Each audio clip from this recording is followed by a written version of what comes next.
and welcome to Sandstone Ranch. Today, you all are going to join us to explore the ranch to see if there's enough room for us to live here, if there's enough room for the animals, and we are going to go along and figure out how we're going to do that exploration with me and my partner, me, Dusty Rhodes, and my partner, Wess Digwell. We are studiers and explorers of geology, archaeology, and paleontology.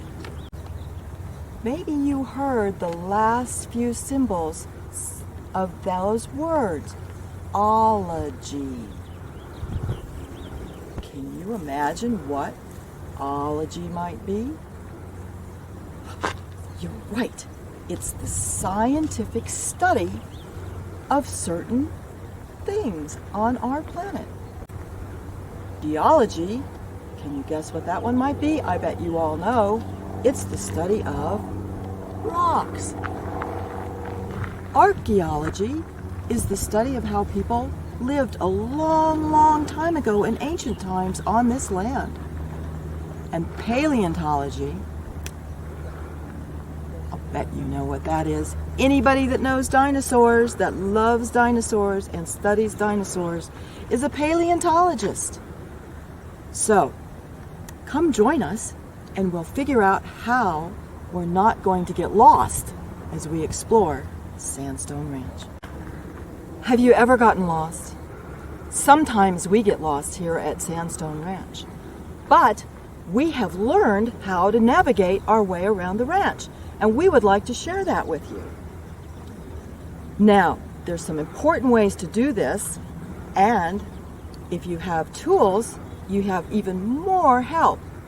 Can you think about what tools you might have had to use if you got lost sometime? Maybe you had them and maybe you didn't. So, check it out. Think about it. What could we use to find our way around Sandstone Ranch? You're right. A compass. What else could we use at Sandstone Ranch? Absolutely. I have my map. And this is going to come in handy for us later. Now, if we didn't have these things, how could we still not get lost? Because sometimes you get lost and you don't have those things with you. So, there's a couple of other really important ways that we can navigate, because we haven't had compasses for very long, only a few hundred years. So what if you were trying to find your way to as an explorer many years ago? What might you use? At nighttime, the stars, they would help you find your way.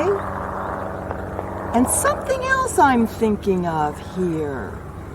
It starts with an L. A landmark, like the beautiful cliffs here at Sandstone. They make a wonderful landmark. Here is another landmark. Do you see the trees? I'll bet you here on the prairie where we are at Sandstone, there's water over there. You'll find a river. A river would be a landmark. Behind me is a big landmark, the Rocky Mountains. Where we live, here on the front range of the Rocky Mountains, the Rocky Mountains make a great landmark for us to navigate from when we don't have a map or compass. Because here on the east side of the Rocky Mountains, the mountains are to the west. The sun is a big star. It's our star for our planet. Every morning, jump up and join me here because this is a fun thing to do and you'll never forget it. Every single morning, the sun, our star, rises in the east and it climbs higher and higher in the sky and it travels across the south sky. And at night, it sets in the west behind the Rocky Mountains. If we know, now we know that the sun rises in the east and it sets in the west, and we know when it rises in the east and travels across the sky in the south and sets in the west, east, south, west, we only have one direction left, the cliffs. And the cliffs are a wonderful landmark to the north here from where we are standing. Now, some of you know this rhyme already, and it's a wonderful way to remember your directions when you're out and about, especially on a sunny day, and you know where the sun is. You can tell what direction you need to move in so that you don't get lost. So here is the little thing you want to remember, and you can make up your own if you like. But we start with, never eat soggy waffles. And that is from never, north, eat, east, soggy, south, waffles, west. So we'll never eat soggy waffles. I want you to always remember that because it'll go well with your compass and your map. There are two scientific tools that are easy to get and fun to use, and they'll help you, they'll step up your game if you're a gamer, video gamer, and they'll help you to understand maybe in your parents' car if you see a compass. So let me first show you a compass. A compass works by magnetism. Magnetism. When two pieces of metal get together, right? We all know that from science. Magnetism. Our planet, planet Earth, is a very magnetic planet. And that's why compasses work to help us navigate direction.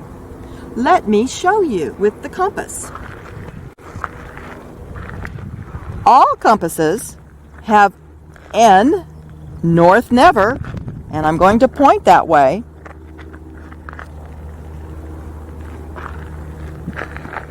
Is a way to begin to set your compass. N, north, on the planet Earth, is true north. And we are looking right now at the cliffs, true north. You'll see on your compass, there's a never eat soggy waffles, north, east, south, and west. When you get your compass, you first want to make sure you understand exactly where north is, and you set your compass N for north, boop.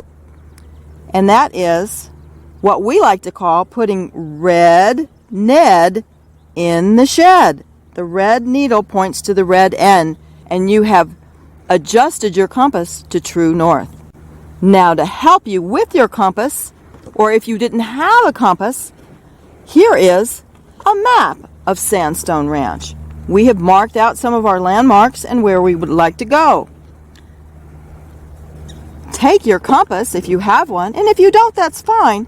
But I would love for you to notice that never eat soggy waffles is right there on the map. Every map, even Google Maps, north is always at the top of the map, just like your compass. On a map, the compass on the map is called a compass rose. So we know, looking at the cliffs to the north, where we are here at the star, there are the cliffs to the north. Now, my friend Wes Digwell is going to take you on an archaeology adventure, a paleontology adventure, and even a geology adventure. So come and join us. Have you ever heard of Lewis and Clark? Lewis and Clark were explorers and scientists that came out west because our third president, Thomas Jefferson, wanted them to come out and make maps after we purchased land to the west. They wanted to know, is there enough space? Is there enough water? Is there enough food for us to survive out here? And so they came out and explored.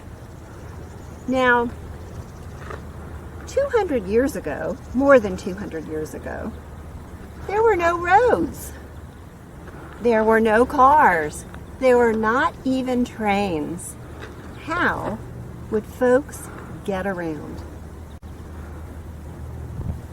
Oh, good thinking. I hear some of you say people might walk. Lewis and Clark did a lot of walking. They also might ride on their horses. The Discovery Corps with Lewis and Clark used a lot of horses too. The other thing that President Jefferson wanted to know was, are there rivers out here? Because 200 years ago, one of the main and most important kinds of transportation was boats. They would use boats on the rivers to go across and deliver supplies.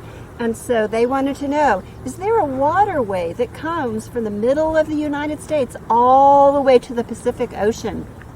Because if there wasn't, that meant that people travel all the way around South America to get to the Pacific Ocean.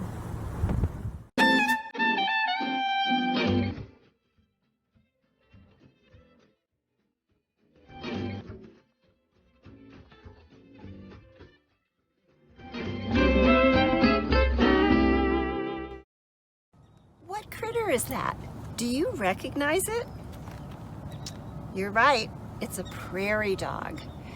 Lewis and Clark identified this species for the first time, and they wrote a scientific description. Now, prairie dogs are really important for keeping our prairie environment healthy.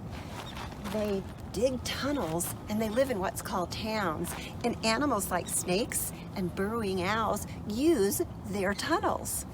They're also food for animals like the bald eagle and that elusive black-footed ferret. All right. Can you hear them? All right. Put your finger on number 1. Here we are at the prairie dog town. We're going to turn and head north for number 2. Follow me. Come this way, explorers. Let's go. If you were an explorer, look out here. What might you use for shelter? Oh, good thinking. You recognize the trees that you might be able to use the wood for shelter, or even the cliffs. Come this way. What about this? What about that? What's that? A cave. Who might use a cave for shelter? Oh, you're right. Bears definitely use caves for shelter. But could we use caves for shelter? Well, in 1860, Morse Coffin, the man who homesteaded this ranch, first built his house along the St. Vrain River.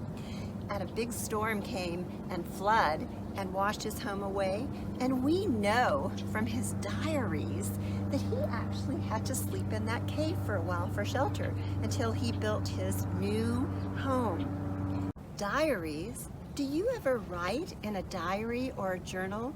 Just like Lewis and Clark or Morse Coffin, it's a great tool to keep track of things that you've done, or even to write down your feelings. When Morse Coffin woke up in the cave, he had something in his eyes. What could it have been? Come on, follow me. I think we might be able to find out. Let's go. Look here, I want to show you something.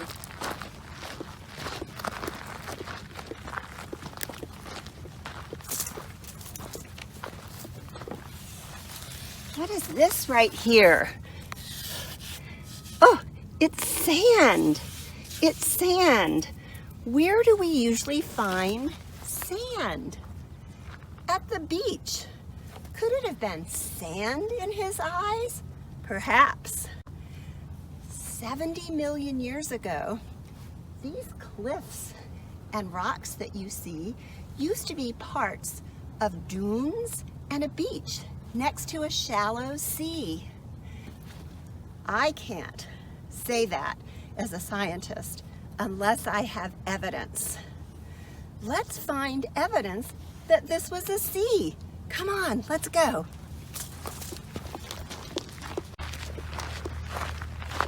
I think our evidence might be right here. Come take a look.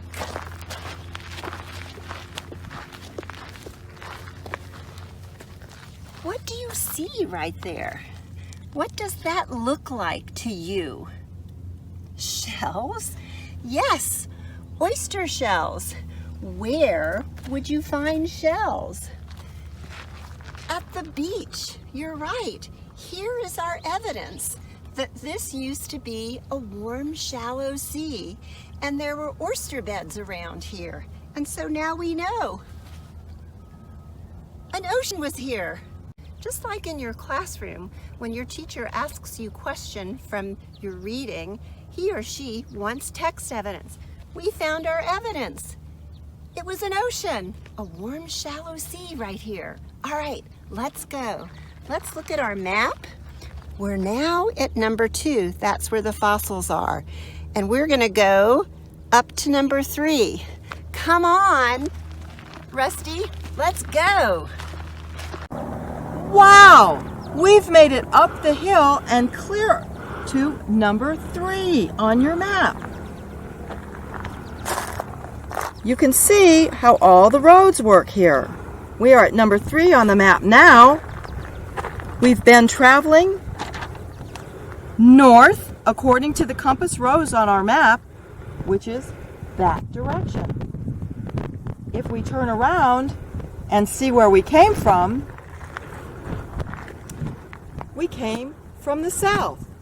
So we traveled south to north to get to number 3 on the map, and we used our compass rose if we didn't have a compass. Now we want to go to number 4 on our map.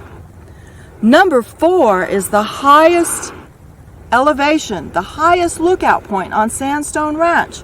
We can see all 4 directions, north, east, south, and west, and lots of other landmarks. We can determine whether or not there's enough space here for all of us.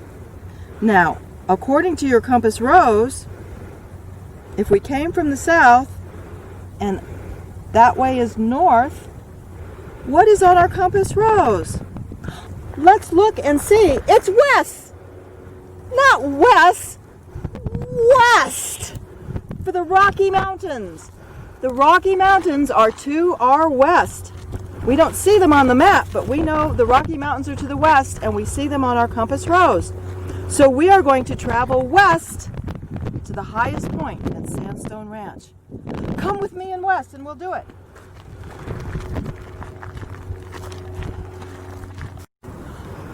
Woohoo! We've made it to the top. Let's do 3 cheers. Hip hip hooray! Hip hip hooray! Hip hip hooray! We are at the very tip top of Sandstone Ranch.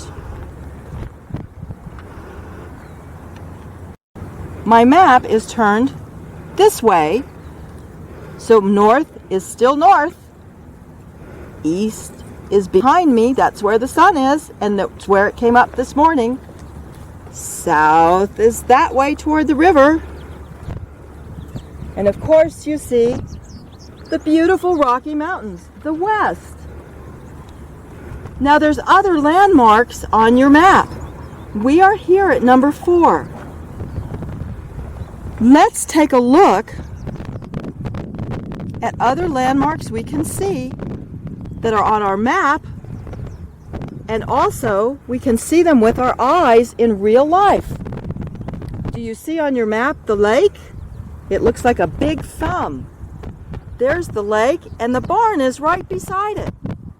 Those are landmarks, just like the Rocky Mountains are landmarks. This is how, if you were making a map, you would put the landmarks on your map. You could also see, if you turn a little bit to the north, turn west, and a little bit then to the northwest, right? You can see the house from here.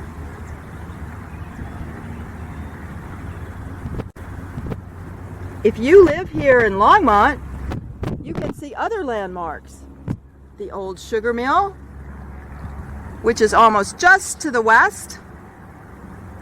And it's below the two big mountain peaks, Long's Peak and Mount Meeker. Some mornings, you can even, if you look to the west but a little to the south, the southwest, you can see the Flatiron Mountains. Now, let's remember as we stand up here our directions to never north, eat east, soggy south, waffles west. Do you think that there's enough space out here for all of us to live? Do you think there's enough space for 100 coyotes?